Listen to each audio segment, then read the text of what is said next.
Hey Kaiju fans, so this one is going to be Godzilla number 4 in the Toho Eiga series. This is a 1990, I want to say 91 or 92 Godzilla Heisei from that line, and we'll go ahead and take a look at it a little bit more closely in a moment. Alright, so I think what really stands out to me about this figure is the paint job. I have mixed emotions about it, to be honest with you. I think from a toy perspective, it is very well painted. If you were to compare that to other, let's call it Bandai offerings in the late 90s, I think there is definitely a detail and kind of sculpt quality as well as paint quality that probably is above what you consider a toy.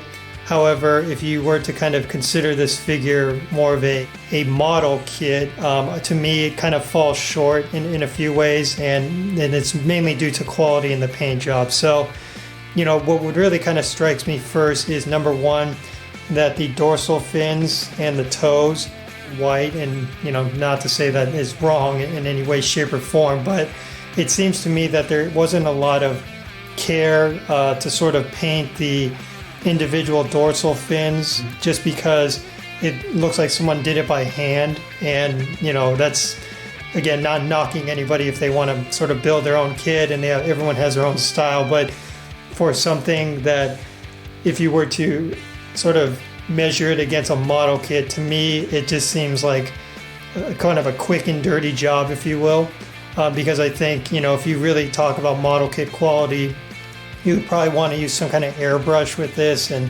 have the shading just be a little bit better. But again, if it is regarded as more of a toy, then maybe it's perfectly sufficient.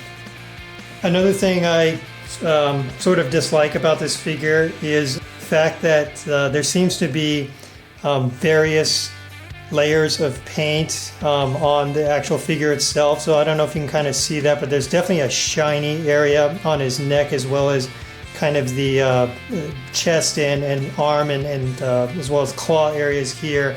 And that to me means that they probably oversaturated the figure with paint, meaning it wasn't continuous, it wasn't really even across the entire figure itself. So that would be kind of a mild complaint. And again, I'm not quite sure if this is a knockoff. Maybe it's someone who just built it out of their own free time and leisure and then went on to sell it, or if this was sort of a legitimately produced figure that was sort of dispersed to the consumer. But to me, the paint quality, even when I bought it, I was like a little bit noticeable. But at the time, if you're a Godzilla fan, you kind of just grab everything that you are able to get your hands on.